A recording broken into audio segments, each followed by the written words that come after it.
Hey, Azzapp from the future here with a quick update. This video will touch on a lot of very difficult topics. A lot of them would require definitely more robust and eloquent solutions, so there is some certain oversimplification going throughout the video, but you get the gist of it and the point.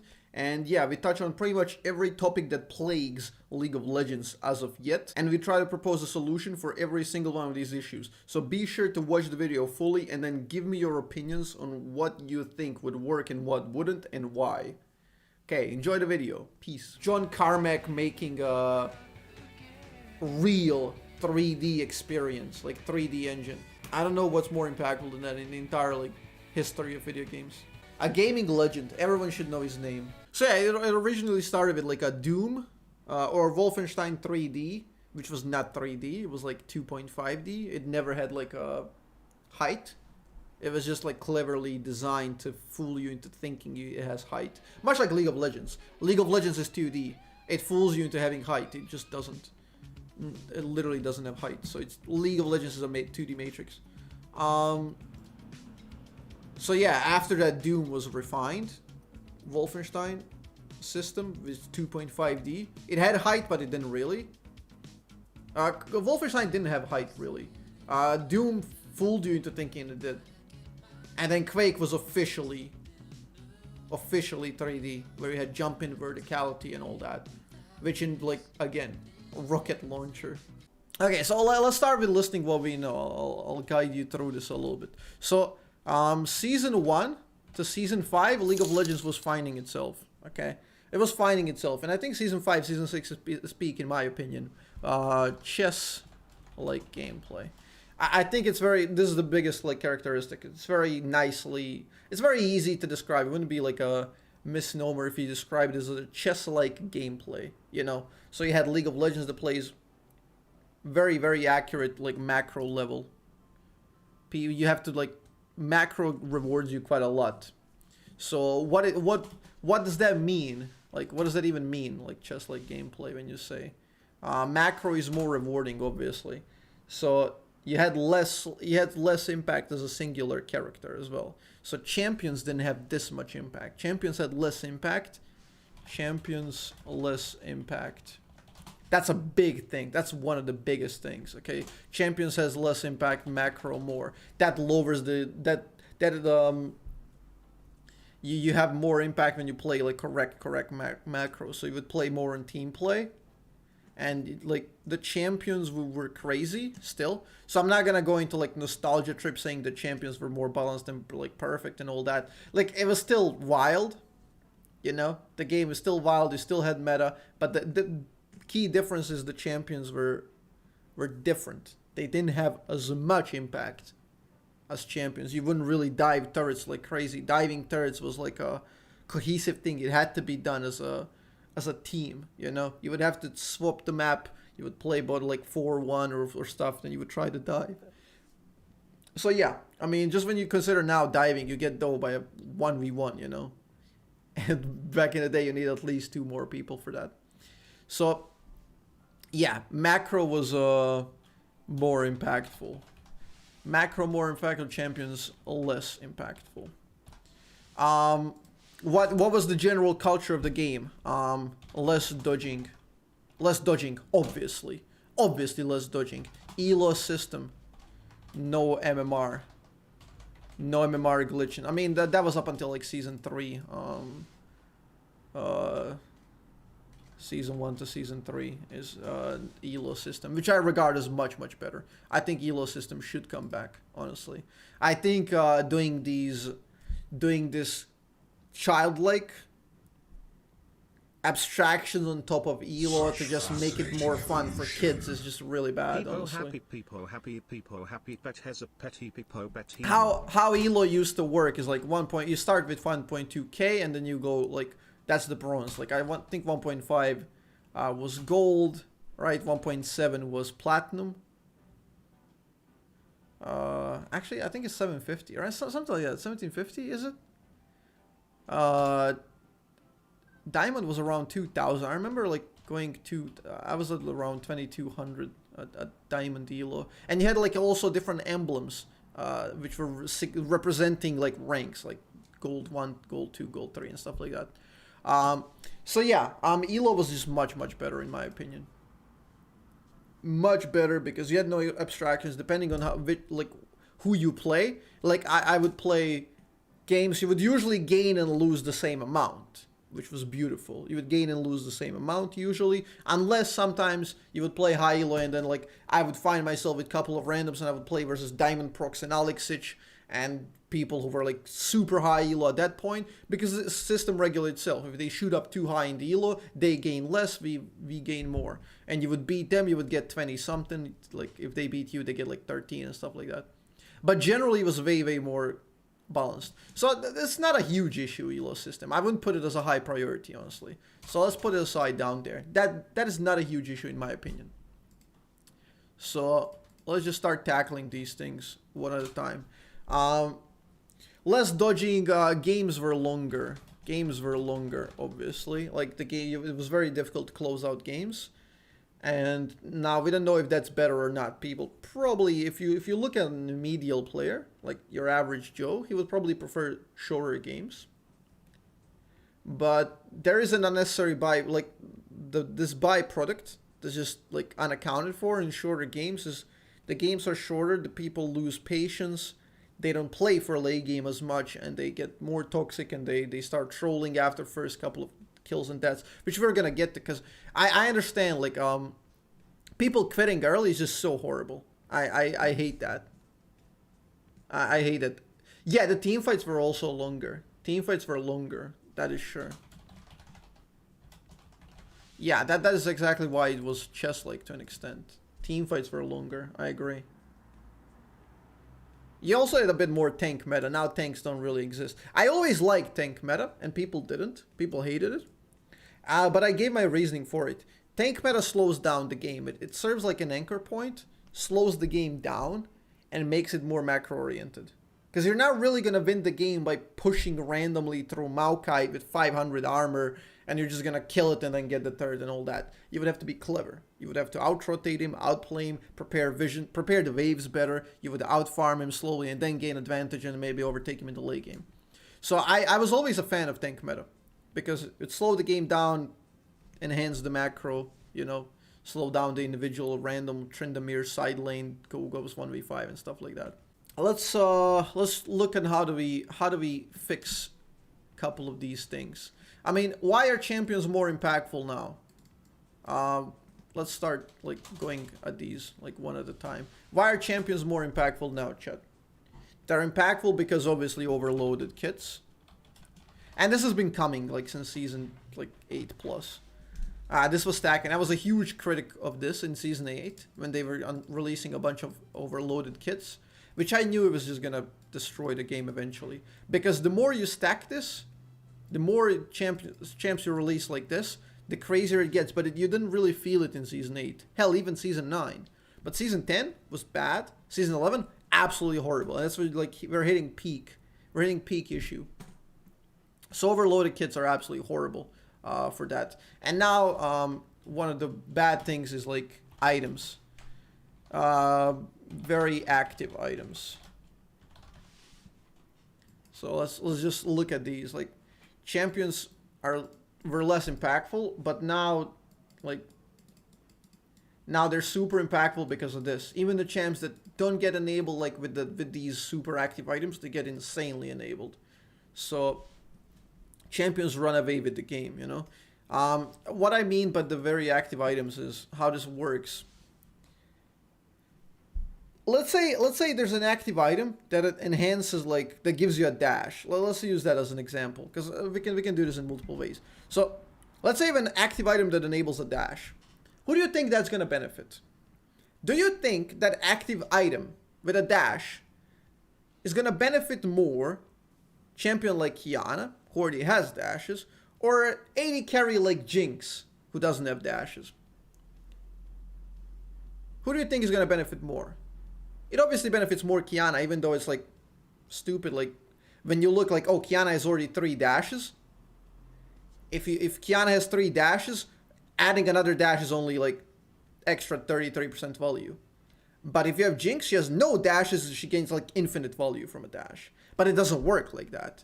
It works in a similar sense, like who can utilize that dash better. Her entire champion kit is built around dashing, so adding an extra one reduces counterplay for the enemies and increases that champion substantially. Not only is that dash more worth it, but subsequent dashes are more worth it because she gained another dash. Okay?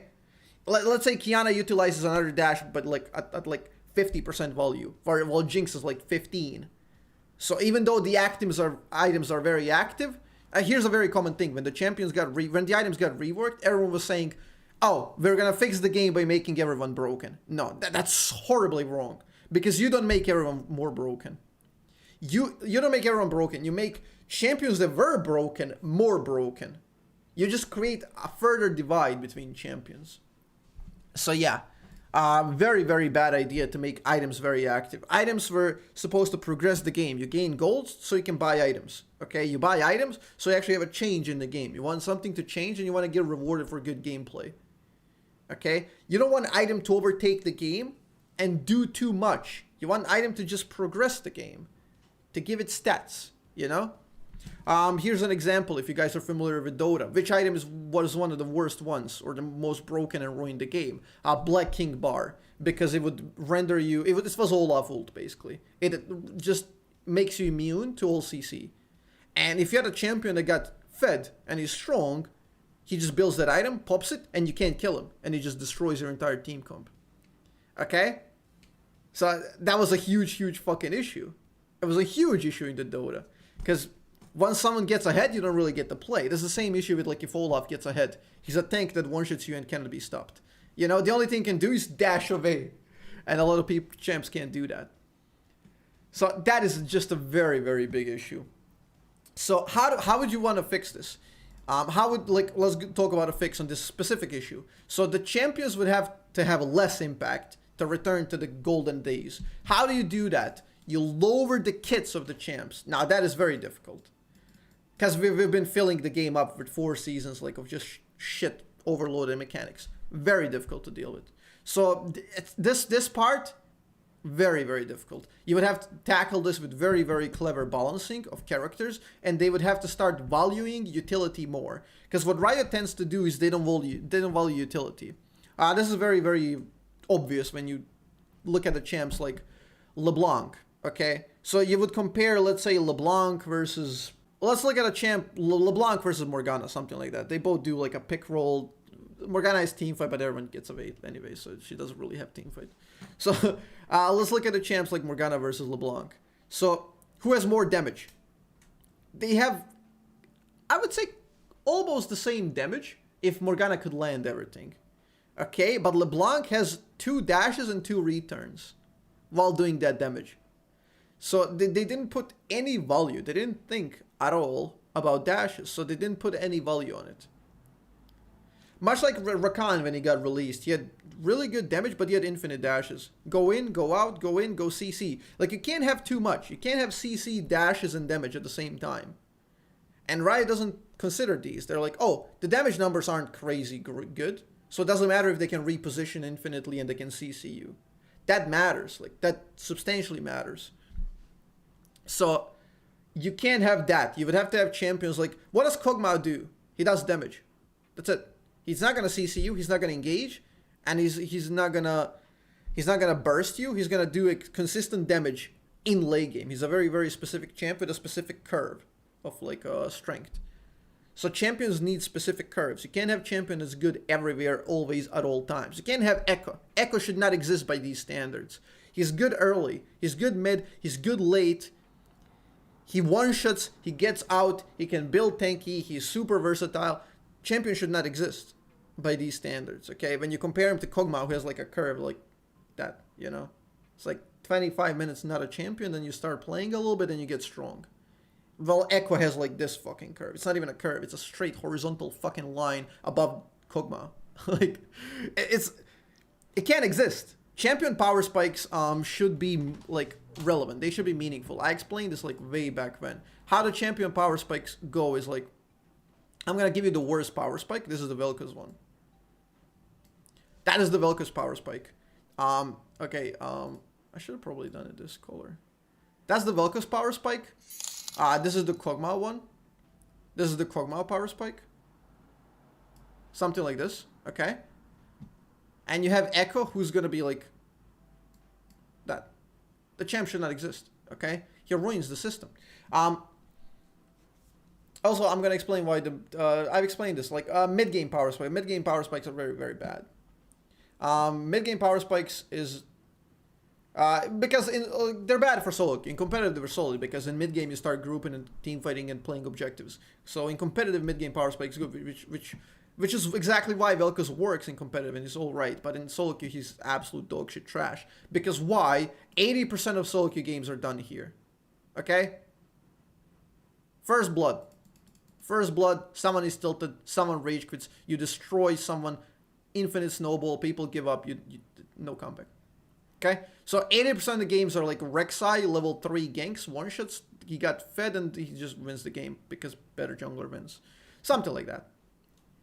And this power spike matters for solo queue. Why? Let's say one team got ahead early, but they got ahead by a fluke, not because they're better. They don't know how to close it out, their macro sucks dick. Which is very, very common diamond and below. People are really bad at closing out games. Let's say you scale well, and then you have a champion who scales tremendously. Then champs like Kog'Maw matter. Then champs like Kayle matter. Champs like Master Yi and all that. Then they overtake the game. So that is their power spike. If enemies are really bad at closing it out, you punish. So those are the two power spikes you want in solo queue. So you want a champ that does well early and does well late. That's ideally what you want in solo queue. So that's how the spikes go. You can't have a champion that's good always. And never mind. We go back to this thing. So you would have to be very, very more deliberate in champion design. How you balance them. Vex is tremendously good design compared to any of the other champions released in the last 4 seasons. Like Vex is just step in the right direction. Amazing champ. So you would have to watch out for overloaded kits and value them differently. So you would have to be very careful with the balancing, which I don't really hold my breath for. Active items. This one also is probably far gone as well, because Riot doesn't understand this point that I explained about the items. So you would have to remove the power of items. Lower the power of items by like minus 30%, okay? Minus 30% power of items. If you remove that, the game gets better, healthier. Why? Because I explained it, trust me, it does. Okay. So macro was more impactful. That also ties into this, like single champion to make macro more impactful. I mean, you can also increase the value of objectives. The dragons were an amazing step in the right direction. The elemental dragons, they were a change, which I was afraid of, but it ended up being really, really good. What did Riot do after? They nerfed the dragons like 10 patches back to back. To a point where people don't care about dragons.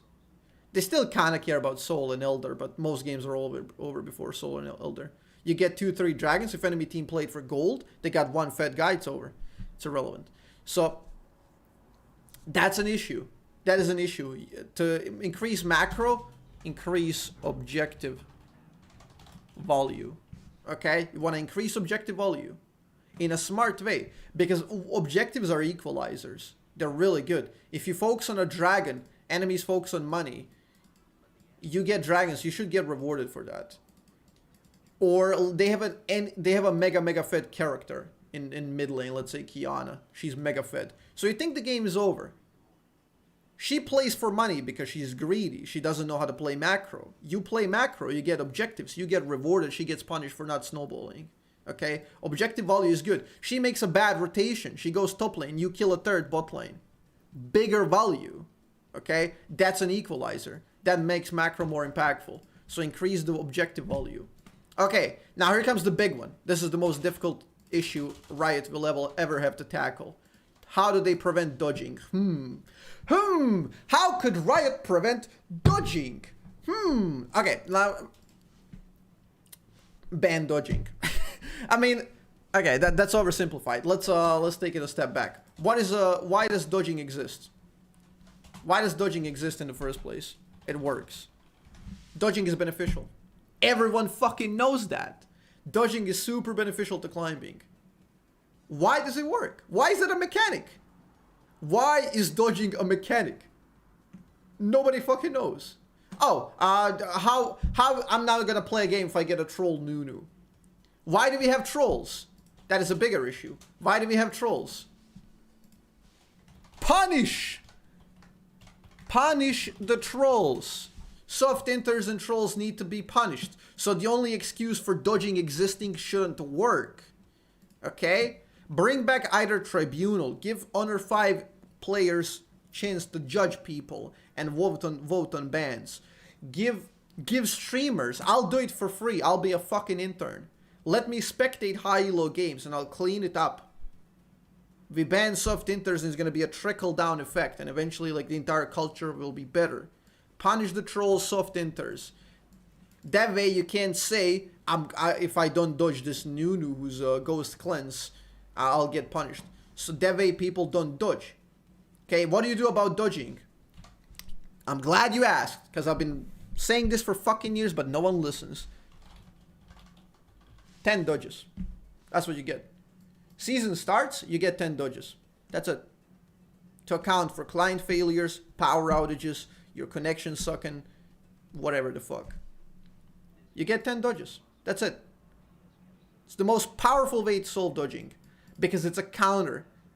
It's a counter counting down, and it's so powerful mentally wise. Psychologically, this is too powerful. Okay? Do you know what happens when you have 10 dodges? People have to ration the dodges. They have to be smart with them. They get roughly 1 per month, slightly more. So what happens is you get the worst teammate ever, and you're like, I might get a worse one next game. I probably won't dodge. So you kind of try to play it. And if you get super horrible ones, sure, you dodge. -1. -1. You get a power outage. -1. You dodge another. You dodge another. You dodge another. There's another troll. What happens? What happens? You're now at 4. You have 4, right? You have 4 dodges left. What do? You don't dodge until the end of the season. Why? Fear of being out of them. Because if you're out of the dodges, what happens? -15 LP and MMR equivalent. -15 LP and MMR equivalent if you're out of dodges for every subsequent dodge. No lookout bullshit. Dodge it. Dodge if you want. You go down in LP and MMR. No MMR glitching, no MMR inflation.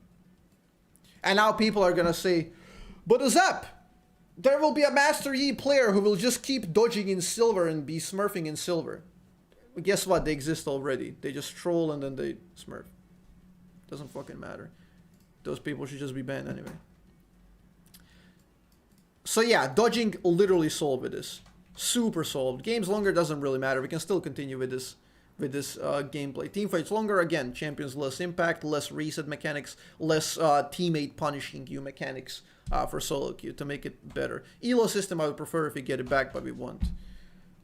Is there anything else? Any other issues that we have to tackle?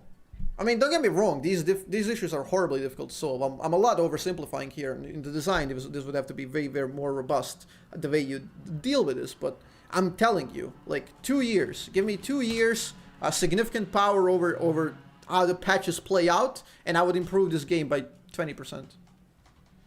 20%. 20%, if I can type it.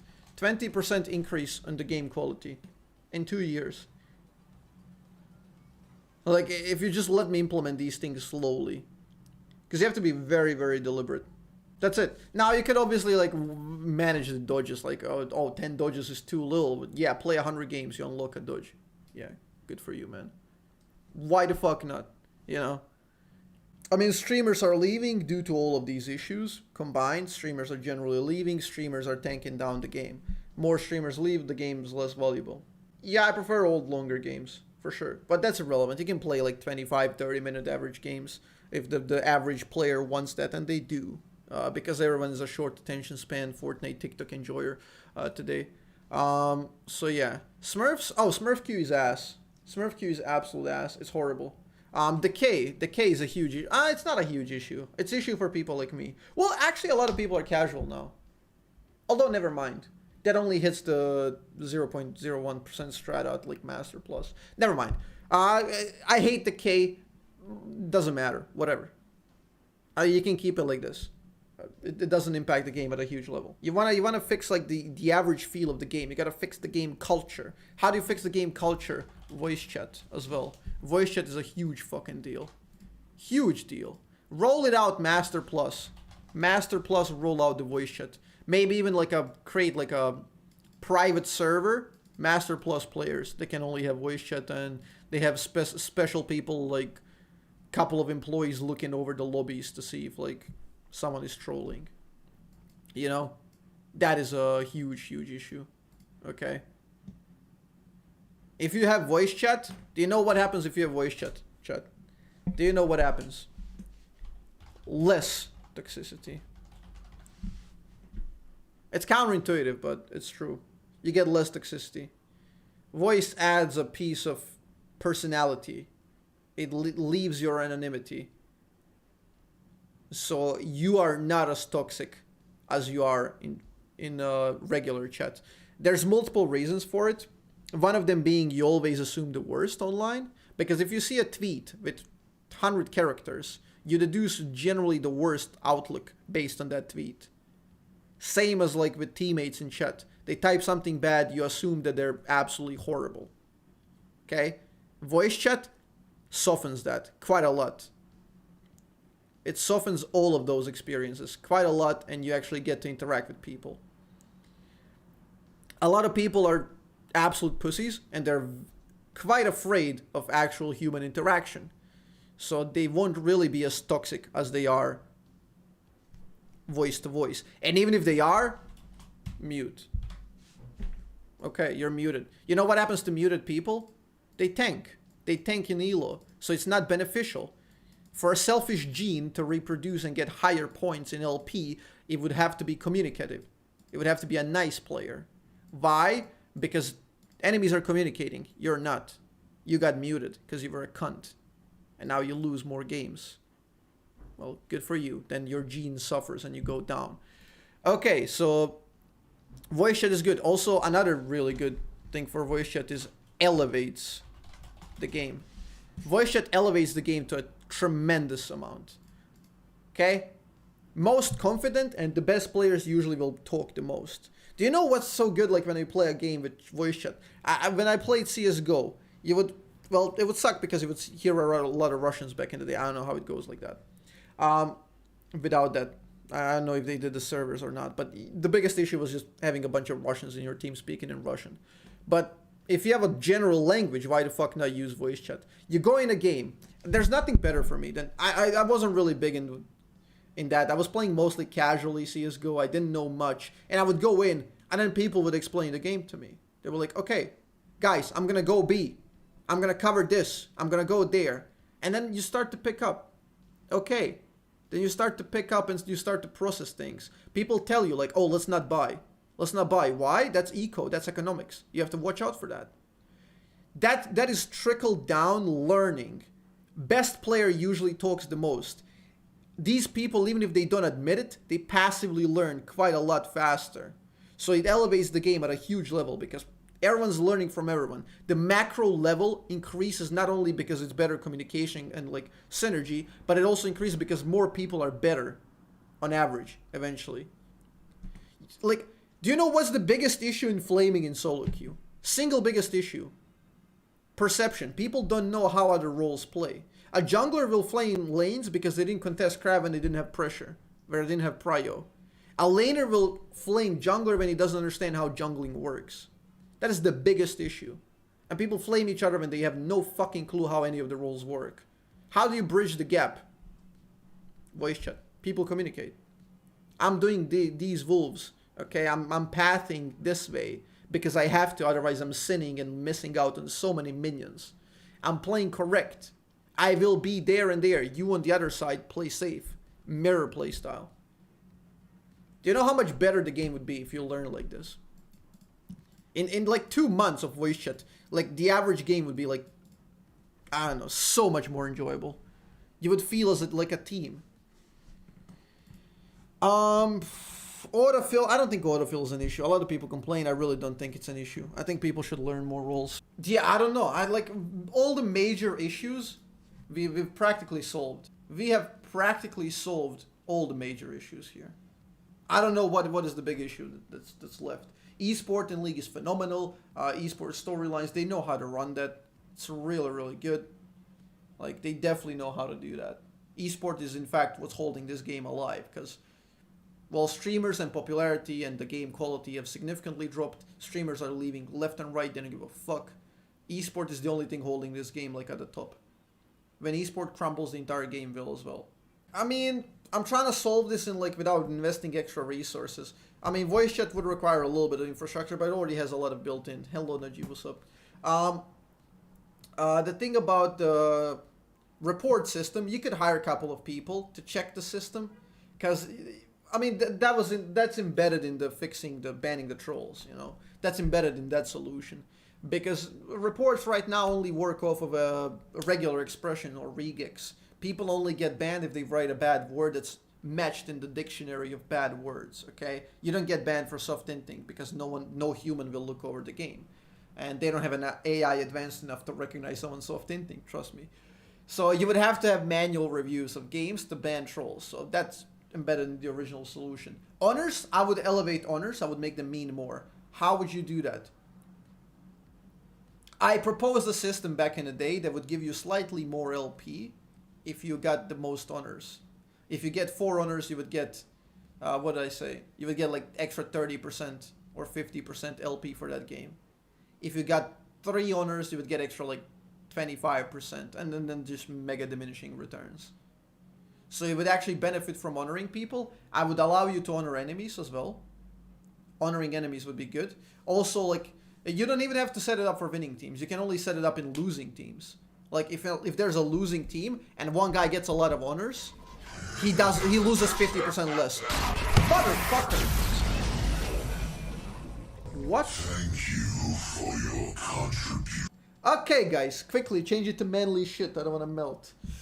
Oh, I don't know. What was I saying? I was saying about the honor system. Honor system. Make it more rewarding. Either you can go mild honor revamp, which honor 5 gets you tribunal. Tribunal can have you different like stuff. Like if you're a very good tribunal member, maybe you get some RP or whatever. Or you put like LPP members in tribunal. They do that. They make content. They clean the system. Why not? Tribunal is good. Also honor enemies. Honoring enemies was one of the best and most satisfying things ever. The only thing holding you from the brink of suicide when you have 4 absolute donkeys in your team and you can't play, an enemy has recognized you as a good player. You played well. You get that feedback. You feel better. It keeps you playing this shitty game extra longer. You know? Beautiful system. And there's a big honor revamp. Actually, let's write a UK honor here, because I can't be fucked with this American one. Okay, so in the big honor revamp, okay, losing team, if a guy 4x honor, if a guy in losing team gets 4x honors, minus 50%. Minus 50% on LP losses. Also, how would you make this? Honors are mandatory. Honors are mandatory. Like to do this, you would make honors mandatory. So it would force you to choose the lesser evil. Okay, you would always have to honor someone. I know some games it's very difficult to honor someone, but it would make you choose the lesser evil. That's also good. It's good. That's Hilo inflating tool implemented, right? No. I explained this in my tweets way back when I envisioned this idea. First of all, Elo inflating, okay, tweak the numbers, who cares? 25, it doesn't matter, the point is that matters, okay? So you tweak the tools. Do you know why this also works? What is rank 1 right now? Rank 1 right now is 2000 LP. It's horrible. Do you know why it's 2000 LP? Because at the start of the season, they messed up the MMR, they glitched it, and they didn't fucking restart it, and it went absolutely horrible. So many people caught breaks when they got crazy. Then they did a bullshit reset that didn't do anything. Then they allowed you to dodge in Master Promo. They allow you to dodge in Master Promo, inflate the MMR, so you have challengers, ramp him up so high. You go to the fucking Master, and you've just begun the game. Because you have to play 400 games to get to Challenger from Master. It's horrible. Nobody wants to play this shit. Dodging in Master Promo is horrible. MMR glitching. Playing normal games to gain MMR. You play normal games, you come into ranked, you get plus 30. Hello? How fucking stupid is that? If you remove these things, rank 1 will go down, obviously, and it's gonna settle at 1.3, 1.4k.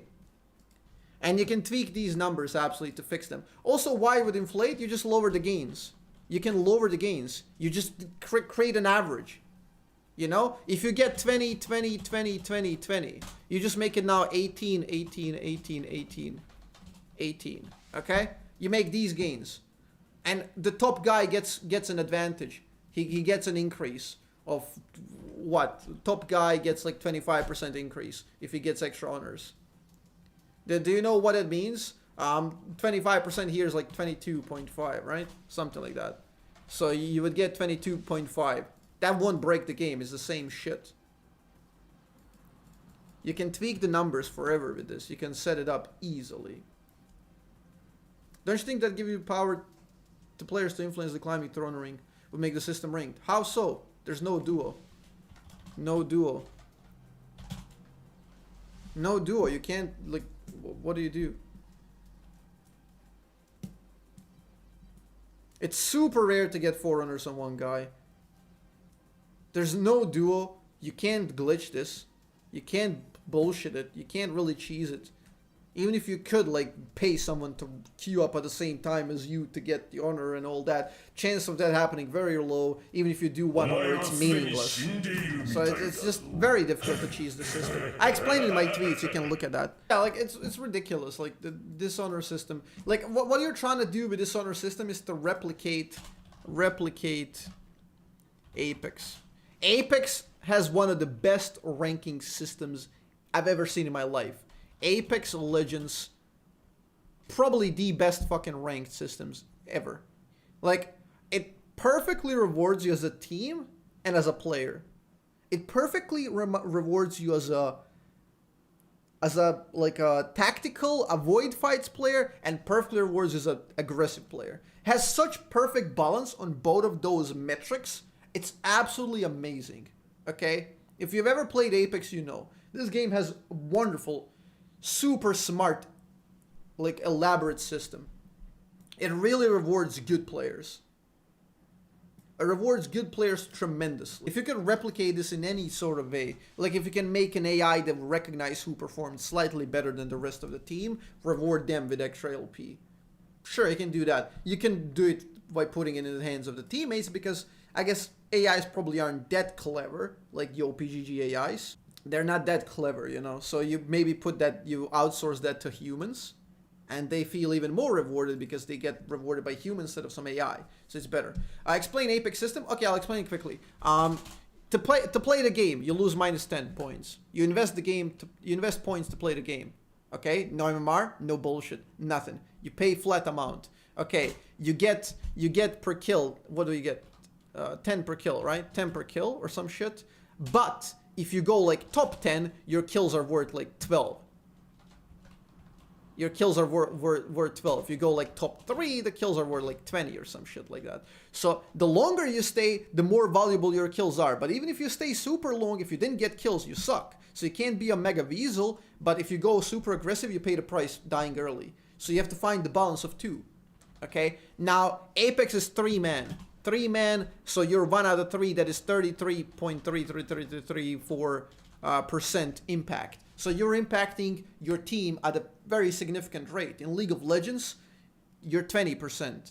If you play a mid lane mage, you're 7%. Your impact is fucking negligible. You're flipping coins, you're playing spectate. Plus, it has a much better payoff for like solo skill. You don't get punished by your teammates sucking that much in Apex, because guess what? If enemy kills your teammate, that enemy doesn't come back with Infinity Edge at 7 minutes in to destroy you. Enemy is still just as strong as you, so you can outplay him. So you have like a very clean system by Apex. Apex is just absolutely amazing. And the higher you go in rank, you pay more. So 24, minus 24, the silver, gold, minus 36, platinum, minus 48, or gold, or diamond. So it's just too good. Absolutely too good. Apex system is phenomenal. So, yeah, you'd want to create solo impact on people. Why people don't have solo impact? Champions are too powerful. Draft. The game is so draft oriented. Draft oriented is just so bad. I mean, we explained that. Riot does bottom to top balancing. Riot does bottom to top balancing. So what that means is like every new patch, they're gonna increase the power of champions. So that's the average, let's say 50%. Let's think of it like that. I'll show this quickly just so we don't repeat too much. That's the 50% like average champion. Okay, so what Riot will do, you have champs literally everywhere. So these are the champions, these yellow dots, okay? You have champs everywhere. Some are better, some are worse, okay? Some are better, some are worse. What Riot will do is they're gonna take the bad one, buff it so it would sell skins, and it would be here now. Okay? What does that do after you do that enough? Like, one doesn't matter. But if you do general bottom to top balancing, what does that do? You correct the line. Now the average champion is here. Do you know what you just did? You destabilized an entire system, the entire game. All of these champions that were good now suck. So you have to do it all over again. So you essentially did nothing. You just shuffled the champions. Shuffling is good, but you gotta do it very cleanly. Every new patch has like 3 times more buffs than nerfs. You're pushing everybody up.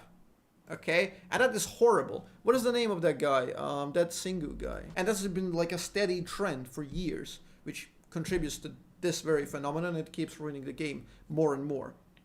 So what happens when you do that? You create a strata of champions that are way too powerful. Okay, what happens then?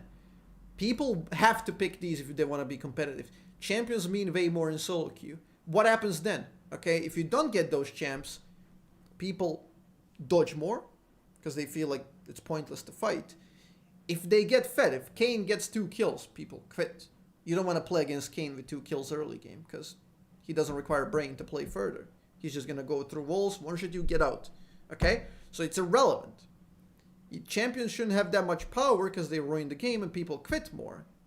Yeah, Jiwon Sidhu. Yeah, I forgot the name. So yeah, this guy. Okay, let's look at the latest patch. What is the latest patch? You have 5 nerfs and 50 buffs. Okay? That is this system in a nutshell. Now imagine 4 years of doing this. And I've typed this on Twitter a while ago. Why are we always buffing more than nerfing? Ideally, you want to shuffle it. So sometimes you want to nerf more, sometimes you want to buff more. But they're consistently buffing way more. And just contributes to the problem. So people quit more. The game's more draft oriented. People are more toxic. People revolve more around early game because the snowball is crazy then. People will dodge more. The entire health is damaged severely. So instead of doing the bottom to top, you do top to bottom buffing, okay? Or balancing. Balancing has to be top to bottom, at least for the next 2 years, because the game has been steadily going up, and that is bad.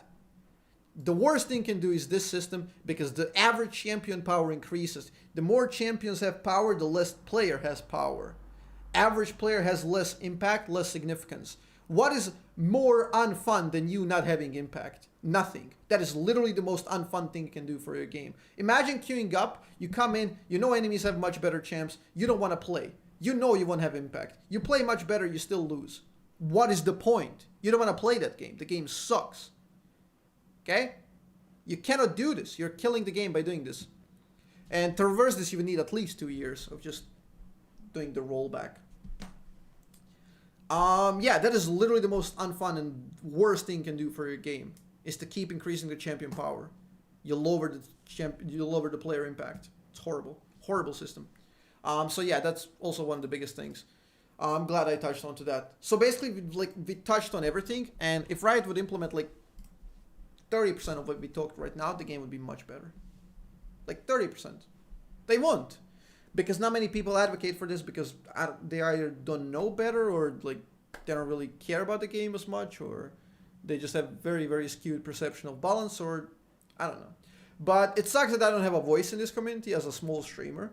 If someone like LS would do this very exact talk I just did, like it would impact the game insanely because so many people would amplify this through Reddit or whatever. And the voice would mean quite a lot. You would have like infinite highlight clip channels, you know, he said this about that.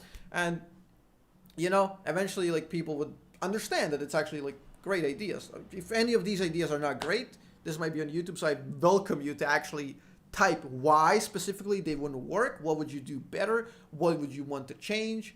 Because I understand how the game works, and trust me, I know all the drawbacks, or at least I think I do, and yeah, I'm listening for opinions. But this is how you fix the game, in my opinion. And I think the objective data follows this because so many people are giving up on this game, and the stats are by far the worst ever. Like, the game is not growing. I know this is not going to create any impact. Even if I put this on YouTube, it's literally not going to make any waves, you know? Like, in my short, like, tiny, limited circle, people will be like, these 3 ideas make sense. I don't like the 4th one. I would like to tweak the 4th idea or scrap it. That would be, like, my audience. And they're like, okay, fair enough. And it does nothing.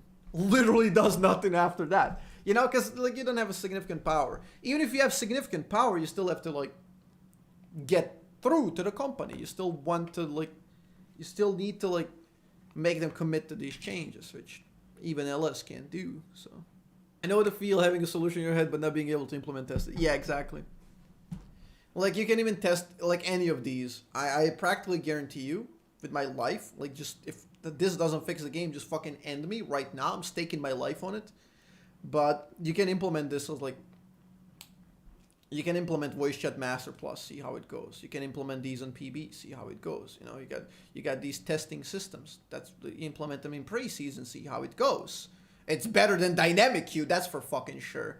You know, so just implement these ideas. Dynamic queue, I told you before it came out, it sucks dick. You can't implement this. It's terrible. It's gonna ruin the game. And sure enough, it did. So they rollbacked it. Like, I was right every fucking time. But it doesn't really matter because I have no power in changing the game. So please, just do something. Something, please. Riot scared about Reddit complaining about nerfs. I mean, that's actually a clever point. By having a lot of champions buffed, you create this false positive where people are like, oh, I'm happy my champ is buffed finally. My champ is buffed finally. You know? It's like giving that dopamine kick to people. Where if you would nerf more than you would buff, you would have like this strata of like logically impaired subhumans who would type on Reddit, my champion keeps getting nerfed, you know? Like, why? And that would like promote this kind of, it would be like a negative vibe, always nerfs, not buffs, you know? It's always my champ getting nerfs. So that is like a psychological thing that they could be utilizing that like deliberately at the cost of their game quality, you know? I don't want to play a game because I think my pizza will arrive any second now. The title of the next video: when you're waiting for a pizza so you can't so you can't start a game and you decide to fix the entire League of Legends. Yeah.